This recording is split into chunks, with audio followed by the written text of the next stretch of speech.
Welcome to another change-making conversation from Baptist News Global. You're listening to a special podcast series titled Highest Power, Church and State, featuring writer, poet, and musician Rick Pidcock. Now here's Rick.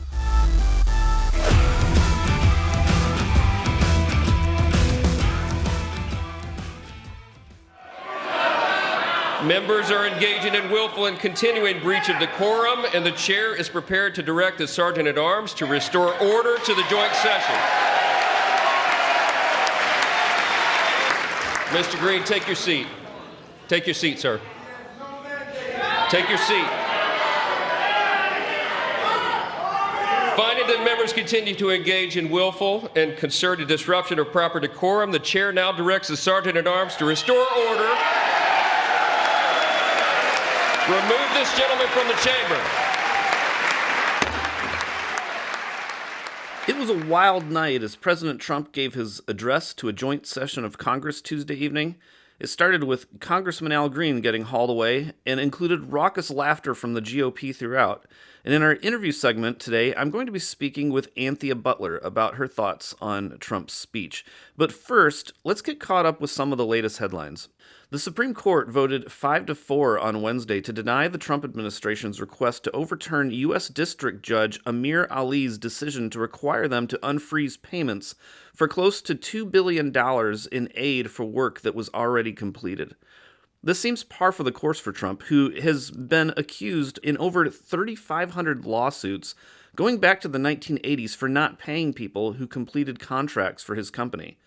According to the USA Today, at least 60 lawsuits, along with hundreds of liens, judgments, and government filings reviewed by the USA Today network, document people who have accused Trump and his businesses of failing to pay them for their work.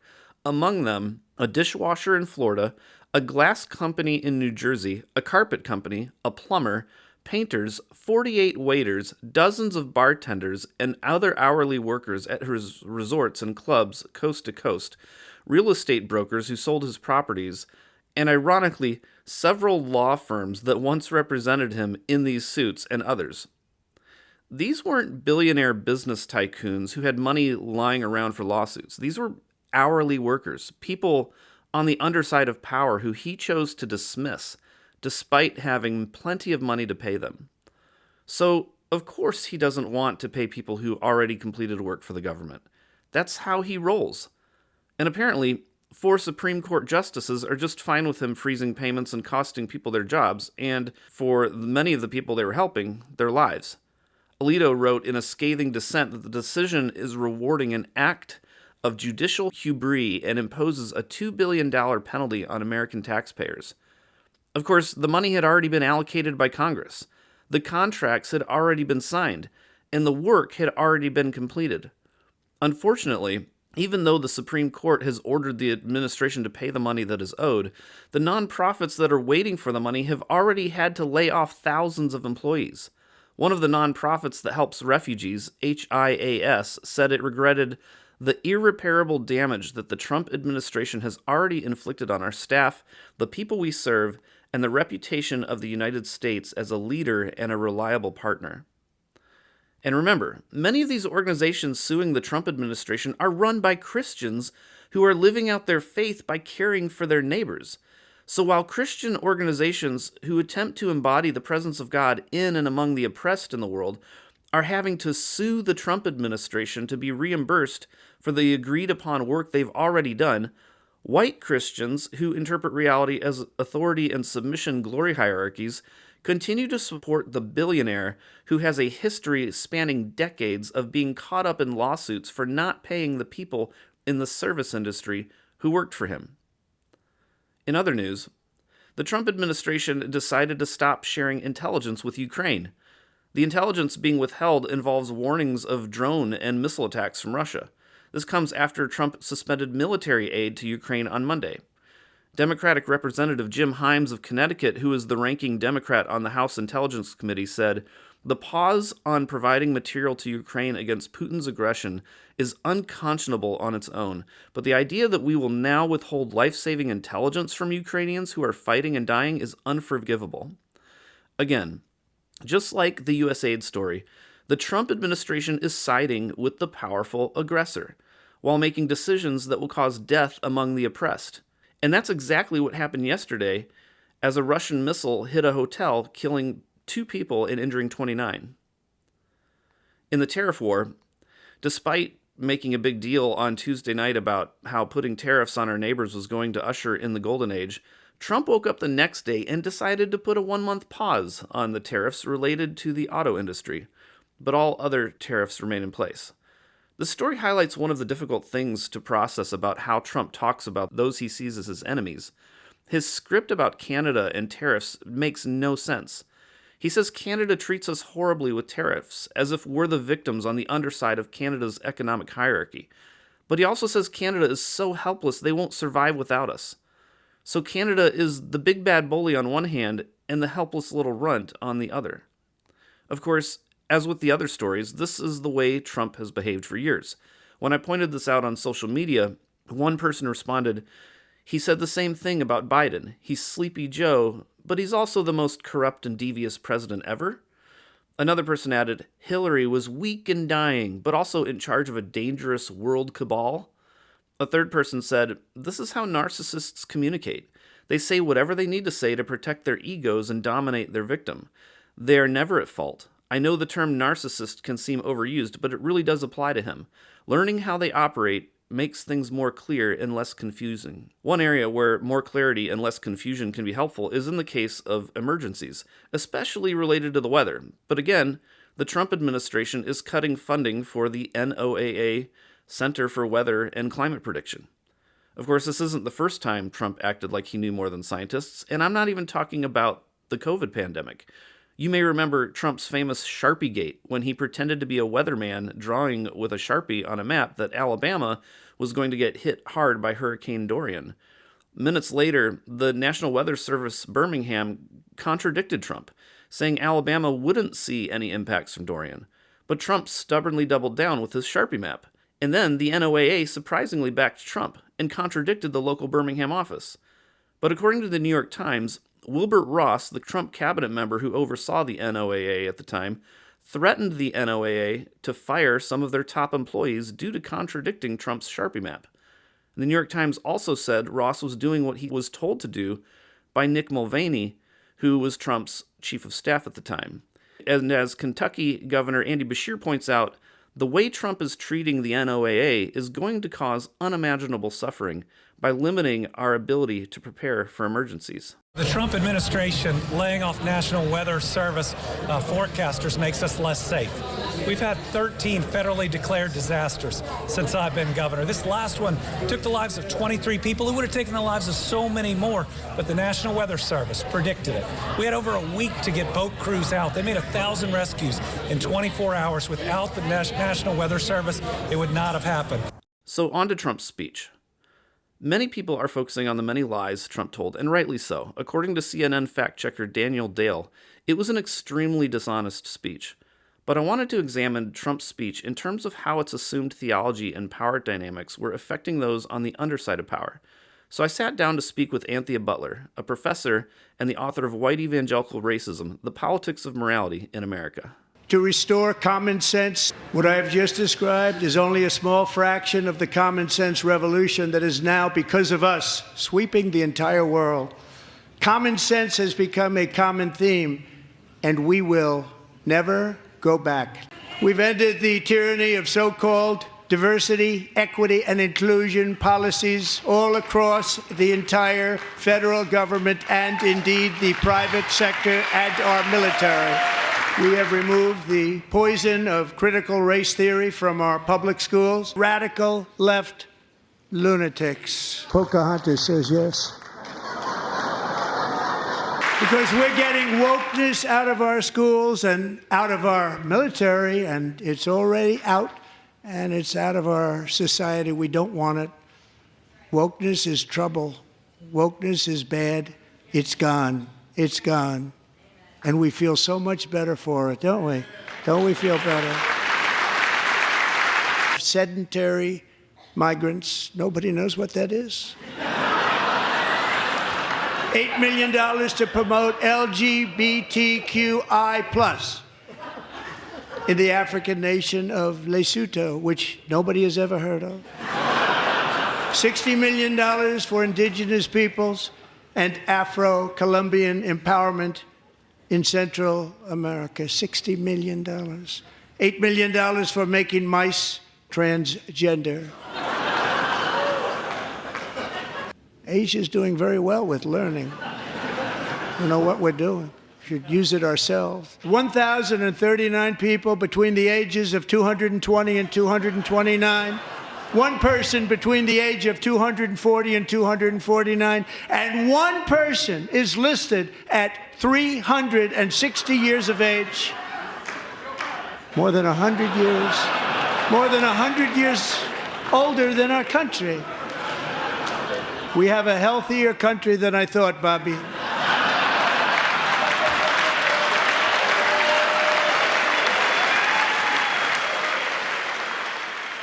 So I'd like to get your thoughts on how common sense and cruelty work together in the MAGA movement. Because I'm laughing because I'm like, well, yeah. So like last night during the speech, Trump, he presented his policies as just common sense. But the mood in the room was this mood of mocking. Like he pointed to the Democrats and he called them lunatics, or he called Elizabeth Warren Pocahontas. And there was so much laughter in the room from J.D. Vance, Mike Johnson, and the GOP. It was so over the top that it felt like you were watching a Netflix comedy special at times. And so I'm just curious, like how your thoughts, to hear your thoughts on how they appeal to common sense while also pairing that with this cruelty towards those who won't submit to them. Well, first of all, it's not common sense. I mean, obviously, common sense means you're a sensible person, and we know that Trump isn't a sensible person. That's number one. That people who are listening to this may beg to differ, but it's not common sense. It's positioned as common sense. What I would say is that I think rather than I don't disagree with the term common sense, but I would say it's common language. And the common language is this language of we need to cut budget, we need to do this, we need to do that, which is, part of what, Republicans have always been about, right? So it sounds like common sense to people, right? But the part that's the weird part is the mocking and the cruelty, right? I just keep thinking about, Adam Sewer's The Cruelty is the Point. It is the point of what they do. And it's so like definitely so far away from, Christian tradition and values that I think that what people have a hard time seeing is that these people like to be cruel. They want to punish. It is as though the atonement never happened. And I know that sounds like a weird thing to say, but they are in a constant state of trying to punish people who don't think like they do. And so they don't really believe that Jesus died for anybody's sins. They believe that Jesus died for their sins, but not for anybody else's, if you get what I'm saying. So I think in this particular instance, what we saw last night was a room full of people who had to laugh at the dictator's jokes. And that's actually a much more apt way to describe what was going on last night. They know if they didn't laugh, if they didn't go along with the program, that there would be penalties. And I think what you have to understand is that the Republicans now are a captured party. So are evangelicals who are following after Trump. That makes a lot of sense. And kind of speaking to that dictator mindset there. Another thing I noticed in his speech was how he framed DEI, CRT, and wokeness in terms of hierarchy and health. So, for example, he mentioned the tyranny of diversity, equity, and inclusion policies. He said our country will be woke no longer. He said we're getting wokeness out because wokeness is trouble. It's bad. Now it's gone. And don't we feel better? And he also talked about the poison of critical race theory. So, like when you hear him speak in terms of tyranny and poison and feeling better with wokeness gone, how do you respond to that? I respond to that, in this way. This is one step away from saying the bad N word. Okay? Because basically what this is about, well, we don't want these minorities to get anything, minorities, and I'll put that in quotation marks. We don't want people who are non-white to have anything. And so now this is the time of the white man. We get to make all the terrible jokes we want. We don't have to be politically correct. We don't have to do any of these things. And we don't have to account for these people at all because they're beneath us. And so what I hope people understand is that when you hear this language, which, by the way, is not a language that Trump coined, but it's language that Christopher Rufo basically weaponized, it's the way in which they are using this to deploy the politics of whiteness, the politics of white supremacy. And I think that's a really important thing for people to understand. And that his thing right now is basically, as long as a white man's in power, we're good. Yeah, that makes sense. And speaking of that white supremacy and also like how they look down on racial and ethnic minorities, another thing that stood out to me was how he brought up a bunch of immigrant murder stories. Yeah. And he also, so on one hand he's demonizing racial and ethnic minorities, but on the other hand he was using them by bringing some of them to to the event in order to support him. Oh, So absolutely. Absolutely. like he's talking about cracking down on crime in the inner cities, and so he brings in a black kid with brain cancer, Yeah. and he makes the kid a Secret Service agent, and then he transitions from that into mentioning the kid's brain cancer to talking about RFK Jr. of all things. And so I'm just curious how you respond when you see racial and ethnic minorities simultaneously being demonized but also being platformed by him. Well, I think it's a clever thing. The platforming is about making white people feel better. It's not about making black people feel better, unless you just scammed, right? Because if you're scammed, then you think, oh, he's such a person, he's great, he's equal, blah, blah, blah. But really, the whole thing is about whiteness. It's just about whiteness, period. Because what you have to do is demonize people. Then you bring out somebody who's an exemplar to show, oh, well, they're not all this bad and they're just like us, but we need them to be more like us. And so you bring out the little kid and make him a Secret Service agent. Basically, you want him to be the kid that narcs on everybody, right? Hmm. So this is a pattern of his. It's all the time. I mean, this is how Herman Cain ended up dead, right? Herman Cain ran around by him and ended up getting COVID and died, right? There's always a slew of people who are willing to do this. And I think, whether they be Black, Latino, Asian, of Middle Eastern descent, because he's had those too. I mean, I think that what you have to understand is that this is part of the show. This is part of the reality TV politics that Trump plays. So how do you think Democrats should respond to all this? Because like Not the last way they did night, last night. yeah, because there was quite a variety of responses last night. You had Yeah. Al Green standing up and calling out Trump. We had others walking out. We had some people holding up signs. We had, the response afterwards was basically talking about, oh, I had Democrat and Republican parents, and I'm in a Democrat and Republican area. Both sides have legitimate points. Like, how do you think Democrats should First of all, respond? let me take the last part first. I hate the both siderism because Mhm. Democrats playing that game, whether that's Hakeem Jeffries or the respondent last night, whose name I'm forgetting. It's it's useless. It's useless. They don't even have the conversation. And other, people who are Democrats are fully disgusted with them. That's number one. Number two is that I think the response last night should have been the response that Supreme Court Judge Ketanji Brown Jackson and Sonia Sotomayor had. Don't go. And if you don't go, you're showing your disapproval right out the bat. So they should have left that chamber half full. It should not have been any of those people there. Now, I'll give Representative Al Green credit for yelling out and waving his cane. That Mhm. reminded me of the 19th century all over again. It's like, are you going to cane somebody? This is going to be interesting. But the little auction signs, that was stupid. That was just stupid. And I as many times as people have done things to Trump, you lied, they yelled at Biden, and they can't get a response up. They can't do anything. I mean, they look so ineffective right now. It's very, very frustrating, I have to say. And so I really was not pleased with most of what happened on the Democratic side last night. Well, thank you so much for your time. I really appreciate hearing your thoughts. Thank you. Thanks, Rick. What Anthea Butler said about these people being in a constant state of trying to punish people who don't think like they do made a lot of sense, especially in light of their theology of the atonement, namely, that justice is violent retributive punishment for the failure to submit to your place in an authority and submission hierarchy, and that Jesus took the punishment only for them. One of the passages they use in the Bible to promote their theology of justice as punishment is from Matthew 25, where Jesus talks about a king separating the sheep from the goats. But ironically, Jesus doesn't tell the sheep that they are welcomed because of a punishment exchange. Instead, Jesus tells the sheep they can come because I was hungry and you gave me something to eat. I was thirsty and you gave me something to drink. I was a stranger and you invited me in. I needed clothes and you clothed me. I was sick and you looked after me. I was in prison and you came to visit me. When the sheep asked the king when they did these things, the king replies, "Whatever you did for one of the least of these brothers and sisters of mine, you did for me." On the other hand, Jesus doesn't tell the goats they are cursed because they failed to submit to the highest power. Instead, the king character in Jesus' parable says, "For I was hungry, and you gave me nothing to eat. I was thirsty, and you gave me nothing to drink. I was a stranger, and you did not invite me in. I needed clothes, and you did not clothe me. I was sick and in prison, and you did not look after me."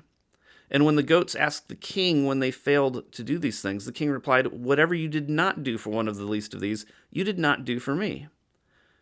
Don't let it be lost on you that the character identifying with the oppressed in the story is the king. This is a complete reversal of ancient empire hierarchies. And yet, in story after story we've considered today, the religious and political right are positioning themselves as kings on the top of the hierarchy who are increasing the oppression of their neighbors, whether through cutting off U.S. aid, by refusing to warn their friends about attacks, by threatening tariffs that are causing chaos and costing jobs, by shutting down departments that warn us about deadly weather events, and on and on. And Trump even had the gall to bring a kid with brain cancer to the event in order to draw attention to his policies, despite the fact that he's cut off aid for cancer research. And you can't even argue that they're doing these things because they think these policies are better for the oppressed. Withholding food isn't better for the hungry. And withholding information isn't better for the people being bombed or for the people who are sitting ducks as a hurricane or tornado comes barreling down on them. As Anthea Butler pointed out, this is just cruelty. So while they threaten those of us who won't submit with the justice of violent retribution, they'd better hope their theology of justice turns out to be wrong and that justice is restorative instead. Because if there turns out to be an afterlife reckoning led by Jesus, then according to the words of Matthew 25, based on their actions toward the least of these, they're the goats.